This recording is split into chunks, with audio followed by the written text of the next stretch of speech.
Welcome back to Around the World with Dane Waters. You caught me talking. I've got to do a better job at this. Anyway, I'm lucky and fortunate, as always, to have Saul Sadka with me. Hey, Saul, how are you? It's so good to see you, Dane. It's been a while, but Yeah, good it to has be. been a while. But you know what? It's been a while, but still craziness happening in the Middle East. So let's talk about, let's just talk about the top line here. Trump claimed that there was a deal in Gaza, 15-point plan with Hamas. Was all excited about it, like he always gets excited about stuff. And then the Prime Minister Netanyahu said, "Nope, we don't support it." So talk to us about that. What's going on? Well, there's so much going on. You have two politicians who are some of the fiercest, most embattled, but also battling politicians the world has seen in a very long time in Trump and Netanyahu. And they're both coming up for election, effectively. Trump, not exactly, it's more his party and his Congress that's coming up for election, but he is effectively on the ballot. And he needs the Congress to stay on the Republican side, as it currently is, but just barely. And he stands to lose, perhaps, the Senate, but most likely the House of Representatives. He certainly doesn't want to lose both. If he loses both, things will become much more complicated for him for his final 2 years as president. Netanyahu, on the other hand, came to power for the first time in 1996. So that's now 30 years ago is when he first became prime minister, and he has been prime minister for the majority of that 30-year period.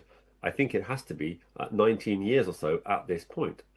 And he would like to retain his situation as prime minister, most likely for another term, even though a full term would take him into his 80s as prime minister, although he does seem to be keen on that. Certainly he does want to win the election. And the polls in Israel are very much on a knife edge. Depending on who you believe, he is very likely or unlikely to gain the majority required. My guess is he will probably squeak it and retain his seat as prime minister, but it's certainly no better than a 60% chance in his favor, and likewise with Trump. So both these politicians are coming up to elections in 2.5 months, 2.5 to 3 months, and they have a battle on their hands in the Middle East, and they both want to see that work out to their advantage, and they have differing interests.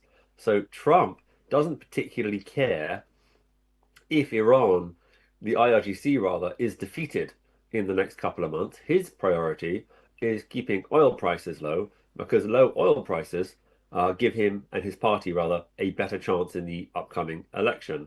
Now, Netanyahu is not so bothered about that. If oil prices go up a little bit, it certainly won't necessarily help him, but the Israeli public, particularly his public on the right, are much more concerned about a total defeat of the IRGC. Now, for better or for worse, that's not going to happen in the next couple of months, so he has to play certain games. And my guess is that he is currently coordinating with Trump behind the scenes to allow him to present himself as the Israeli guy who is fighting the Americans for a better deal in Gaza. In reality, as one of the mediators, one of the people on the Board of Peace came out and said yesterday, the process of removing the tunnels in Gaza, just within the 70% of Gaza that Israel controls. And of course, you're not going to have any rebuilding in that 70% until the tunnels are completely gone. Just that process alone that the IDF is conducting could take 10 years. So the reality is there's no great prospect of any significant changes happening in the Gaza Strip. The Israelis will not, certainly, while Netanyahu is prime minister, be pulling out of any more than a symbolic portion of that 70% of the Gaza Strip that they control, because that would be electoral suicide for Netanyahu. He simply wouldn't be able to go into the elections as the guy who, under American pressure or not, retreated and handed back territory to Hamas after the Israelis captured it with blood and tears. So that's not going to happen. I think that would certainly, even if it meant Trump fighting with Netanyahu in public, it wouldn't happen. But my guess is that Trump is fully appraised of the fact that Netanyahu can't or won't do that. What we're seeing in public is merely theater. Listen, I agree. I think, excuse me, I think that, I think that keeping Netanyahu as prime minister, or Netanyahu staying as prime minister, is very critical for Trump and his what he wants to do in the Middle East and around the world. So, I think that he'll cut him, as we say in America, cut him some slack and let him push back a little bit. But as far as the general public is concerned in Israel, I mean, this 15-point plan and peace with God, with Hamas, I mean, outside of Netanyahu for a second, does the average Israeli, do they care about the Gaza anymore? Do they care about Hamas anymore? I mean, is it still an issue that really resonates as far as a deal? Well, yes, absolutely. I would say also that my assumption is that whereas there are Trump and him and some people around him, it's rumored that Kushner and Witkoff personally dislike Netanyahu, that Trump's primary backer, Miriam Adelson, also would rather see someone else in the prime minister's office.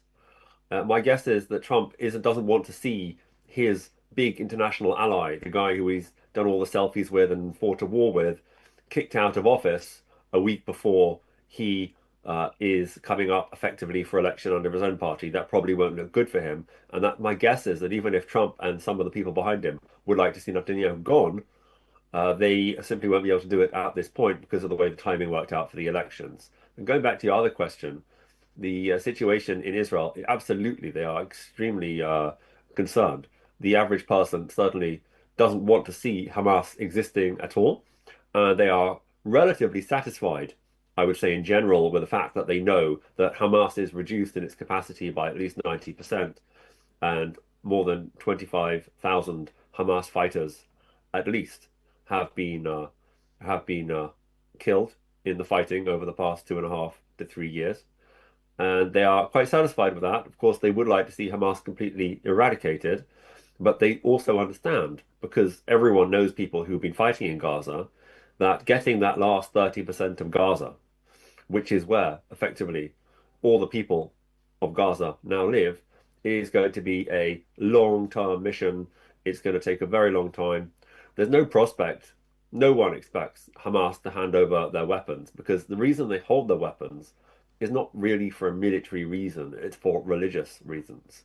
It's because they really believe that those weapons are the tools of the divine in their mission to ethnically cleanse and massacre all the heathens who live across the border. And they are not, under any circumstances, going to give up those weapons for free or really at all. They were able to get back the hostages, but to give up the weapons, that's another stage, that's another level. Don't think it will happen. I hope I'm wrong. But my guess is the only way that Hamas is going to be disarmed, there's only two ways really.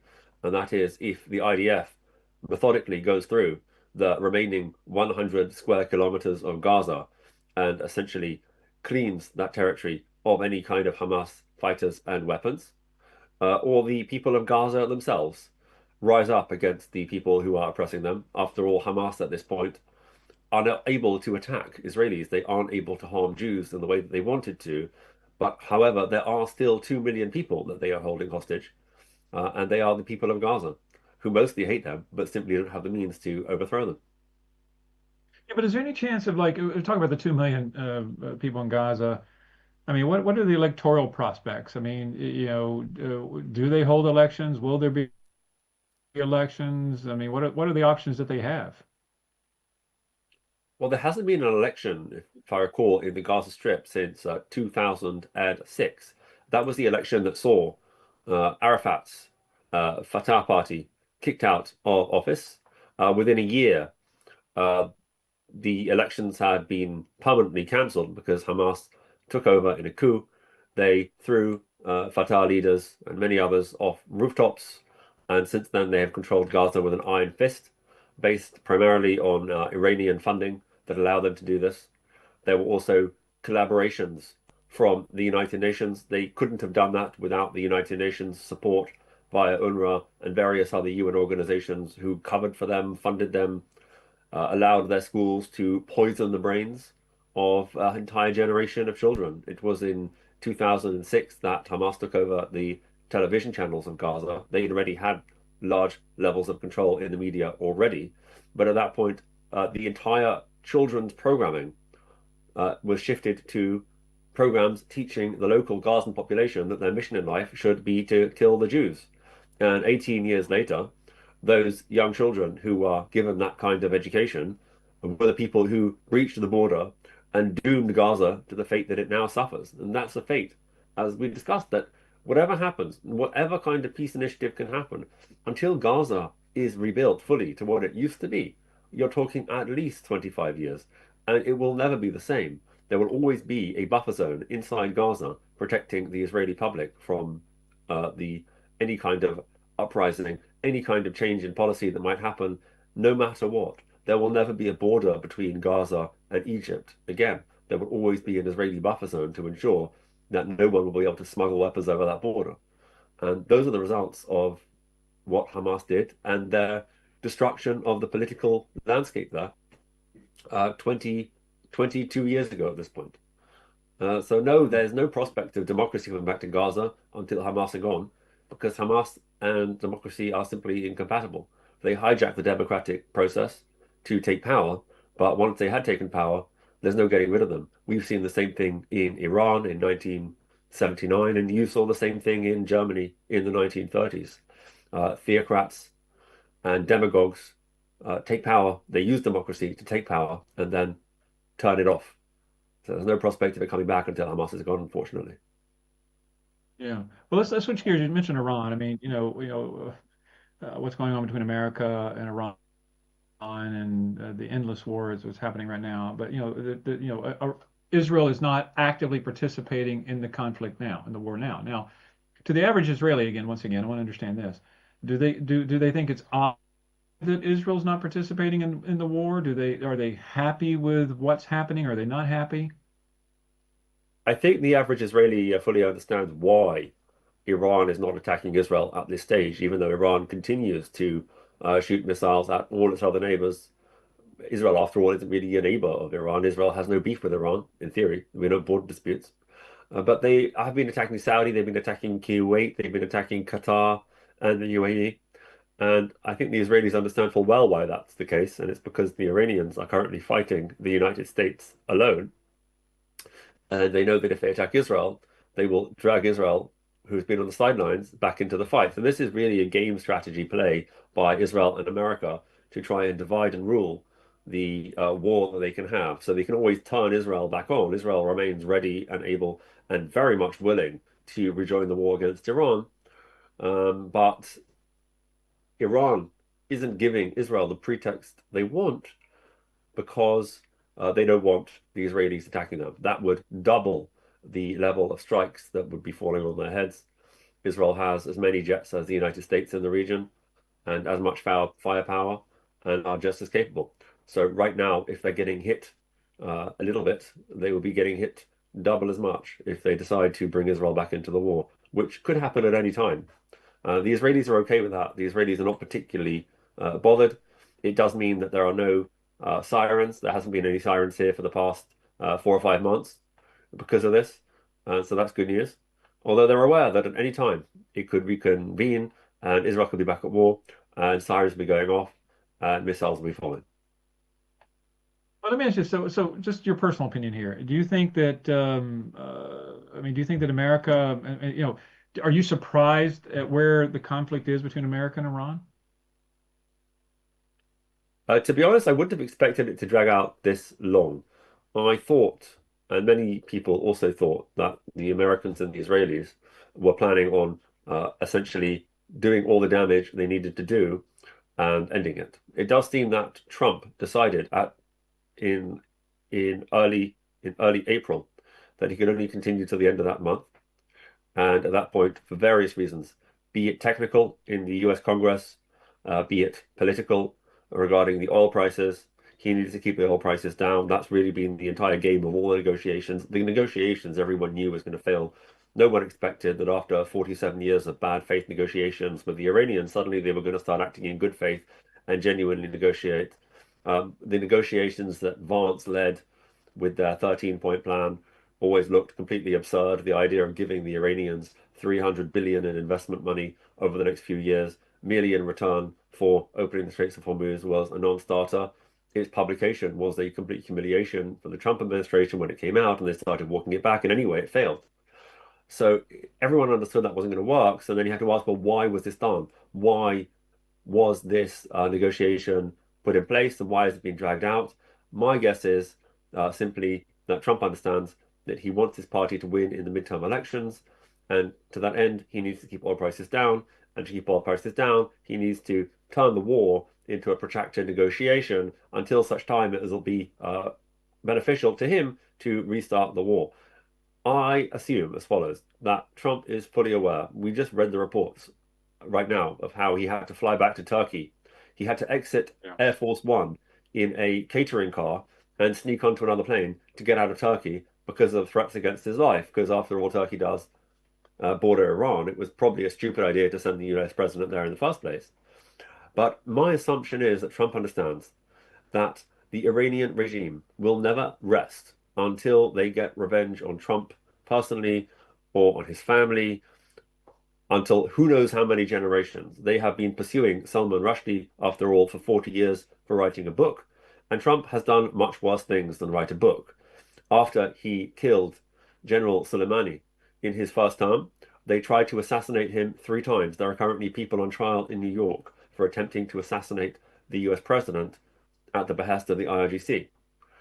But he has now done much worse things than kill Soleimani. He has killed effectively the combination king pope that was their supreme leader and their religious leader and their political leader all wrapped up in one. He killed him along with many members of his family and many, many other leaders and heroes of the IRGC. And there is no way that the threats of the IRGC have been making since via all sorts of media, via Lego videos to kill Trump are vain, and Trump knows that. Trump knows that he is president for another 2.5 years, but he wants to live perhaps another 20 years. He wants his family to be able to live in peace over the next 100 years without the constant threat of IRGC assassination attempts. And he knows that the only way that him and his family get to live in peace, along with many other members of his administration, by the way, members of Congress and allies, the only way they get to live in peace without the threat of constant Iranian assassination attempts is if the IRGC no longer exists. So my guess is we will see this negotiation drag out either until the midterm elections or until such time as the oil price is sufficiently low. It is already reasonably low, barely 10% above the original pre-war price, until such time as Trump feels that he can take the risk and continue return to major operations. And if the Americans and the Israelis return to major combat operations, within a few months, they can really destroy every single military target, every Basij base, every police station if they want to in Iran. And the hope would then be that the Iranian people will be able to rise up against a terminally weakened regime. Fundamentally, the IRGC is already terminally weakened. They have no economy left. They've lost vast, vast portions of their air defense, of their navy. They are reduced in capacity to project power outwards by 90%. What they do retain is they retain the capacity to persecute their own population, and that's what allows them to continue existing. I think is my assumption that Trump isn't joking. He does want to see the end of the IRGC, and he knows that personally the price for him is huge if he doesn't succeed in doing that in the next 2.5 years. The exact time frame we can't know. Yeah, yeah, no, I think listen, the one thing that concerns me the most about this war, is this conflict, is the possibility of terrorist acts. The Iranians are, I don't think you're right. I mean, this is what the world has to understand is that it can't be trusted, number one. Number two, if there's a peace deal of any kind, I still think that they're going to seek revenge. And I think that on American soil and American assets. So I don't think that we need to just forget about that because they are notorious for their abilities to carry out terrorist acts. Real quick, we got a minute left. Talk to us about Lebanon and what do you think's going on there? The situation in Lebanon is very complex, but the main thing is that, as we saw in Iran, the Israelis have reduced the capacity of Hezbollah to attack outside the borders of Lebanon by at least 90%. They haven't been able to get any rockets off at Israel recently, and there's no prospect of them doing that anytime soon. And they are very much pushed back away from the Israeli border. The problem is that the Iranians turned Lebanon rather, into a base for their own forces. The Hezbollah forces are fully Iranian trained and supplied, and they effectively turned Lebanon into a disaster zone because of that. And the Lebanese people, the ones that I speak to, and I do speak to some of them, fully understand that what the IDF is doing in southern Lebanon to dismantle the Hezbollah presence there is the first stage in the process of freeing Lebanon from Hezbollah. The Lebanese army, unfortunately, is also infiltrated on all levels by people who are allied or sympathetic to Hezbollah. So it's very hard for the Lebanese army to operate in the same way the Israeli army is able to. And so the Israelis will continue to fight and bleed in the south of Lebanon until such time as that is done. However, the Israelis don't really have much of a motive to uproot the Hezbollah forces from southern Beirut or the Bekaa Valley, where they're also based. And so you have to hope that the Lebanese people will be able to do that because the Israelis are not motivated to do so sufficiently. The Lebanese people are in a very dire state. They're one of the most miserable places in the world to live after only Yemen and Afghanistan. You really don't want to live in Lebanon right now. It's very sad because it's a very beautiful country. It has tremendous potential, very educated population, but they are ridiculously poor at this point.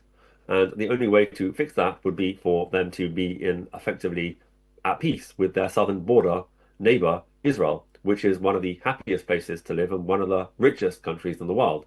So the difference in quality of life across that very thin border, which is occupied by the IDF at this point, fighting Hezbollah, is absolutely night and day. And that can be filtered by osmosis across that border if there were only peace. And the Lebanese people understand this fully. So the Lebanese people, some of them are able to say this in public and some of them are not able. But the Lebanese people, the Lebanese leadership, right from the top to the bottom, understand that peace with Israel is absolutely critical to their future and want it to happen. Whether it can happen or not is an open question. We have to hope so. No, I agree with you. I think that, the Lebanese people that I know as well, I mean, they want Hezbollah gone. And I think when Hezbollah's presence is gone out of that country, the country will have the opportunity to flourish because there's a lot of opportunity. Lebanese people are wonderful, amazing people, and it's a great country. So we'll just have to see. Anyway, Saul, it's always a great pleasure to have you on the show. I appreciate it. I look forward to seeing you in Tel Thank you, Aviv one Dane. day soon. And, stay safe and thanks a lot again. So thanks Great for to being with Dane Waters on Around the World with Dane Waters. I look forward to seeing you all again next week. Thanks a lot.